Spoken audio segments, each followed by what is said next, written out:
Choi been taken down. Dominance reaffirms for South Korea.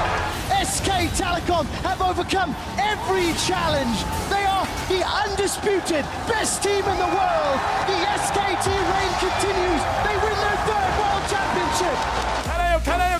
대한민국이 전 세계 최고의 적임을 증명합니까? 한국 최고가 세계 최고다. 자, 마무리됩니다. 이거 땅굴로 탱킹 치즈. 빙빙 not yet. 50 tackle. Get off. 5 seconds. 3, 2, 1, and knee is your combo breaker champion. 전 세계 게이머들이 부정하지 못하는 사실이 하나 있습니다. 바로 한국인의 게임 실력은 세계 최고 수준이라는 것이죠. 게임에도 다양한 분야가 있는데요. 캐릭터를 육성하는 RPG 게임부터 1인칭 시점으로 무기를 사용해서 싸우는 FPS, 실시간으로 전략을 펼치는 RTS 게임, 그리고 격투기 게임까지 이 모든 분야의 세계 1등에는 한국인이 존재합니다. 일단 리그 오브 레전드 롤이라는 게임이 있습니다. 그리고 여기엔 얼마 전 라디오스타에도 나왔던 페이커라는 선수가 존재합니다. 이 선수는 이미 전 세계에서 레전드라는 칭호를 받는 인물이고, 미국 CNN은 이 선수를 e스포츠계의 마이클 조던이라고 표현하기도 했을 정도입니다. 페이커의 중국에서의 인기는 상상을 초월하는데 정확한 액수가 밝혀지지 않았지만, 소문에는 중국에서 100억에 가까운 액수로 스카우트 해가려 했지만 페이커가 거절한 것으로 알려졌고, 페이커는 롤드컵이라는 세계대회에서 본인이 소속된 SKT T1에 3년 연속 우승컵을 안겨주기도 합니다. 최근 폼이 좀 떨어진다는 평도 있지만 페이커는 여전히 롤이라는 게임에서 전 세계적으로 가장 상징적인 게이머입니다. 자, 그리고 철권이라는 대전 게임입니다. 현재 시리즈 7까지 나왔을 정도로 인기가 있고 오래된 게임인데,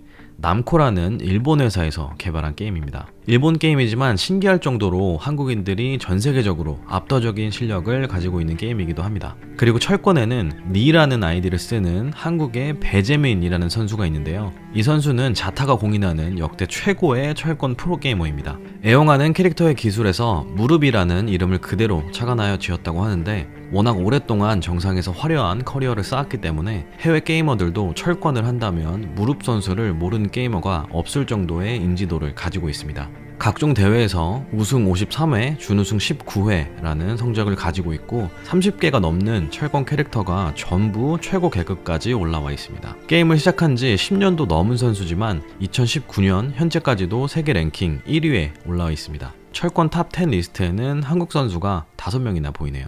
격투기 게임의 특성상 순발력과 동체 시력이 필요한데 35세의 나이에도 세계 1위를 유지하는 데는 엄청난 노력이 있을 것으로 보입니다. 자, 그리고 오버워치라는 게임입니다. 외국에서는 한국 게이머들이 아무리 뛰어나도 FPS에서는 힘들 것이다 라는 말이 있었습니다. 하지만 1인칭 시점인 오버워치가 우리나라에 상륙하고 첫 오버워치 대회가 치러지면서 이러한 얘기가 싹 사라졌죠. 오버워치 월드컵에 출전한 한국인 선수들이 단 한 게임도 패하지 않고 러시아 선수들을 4대 0으로 압도적으로 이겨버린 것이죠. 이로 인해 한국은 무실점 세트 우승이라는 위협을 달성했었습니다. 미국 회사인 블리자드에서 개발한 오버워치는 미국에서 매해 리그가 열립니다. 연봉이 2억이 넘는 선수들이 즐비한 리그인데요. 이 리그에서는 총 20개의 팀이 경쟁을 벌이고 약 150명가량의 프로게이머들이 있습니다. 그리고 이 중 대략 60명에 달하는 프로게이머가 한국인으로 미국 리그 전체 40%에 가까운 수치입니다. 그리고 이 오버워치 리그 가장 첫 정규 시즌 MVP가 쪼낙이라는 아이디를 쓰던 방성현이라는 한국 선수입니다. 자, 마지막으로는 스타크래프트입니다. 사실 스타는 이미 한국에서 오랫동안 국민 게임으로 자리 잡은 게임이고,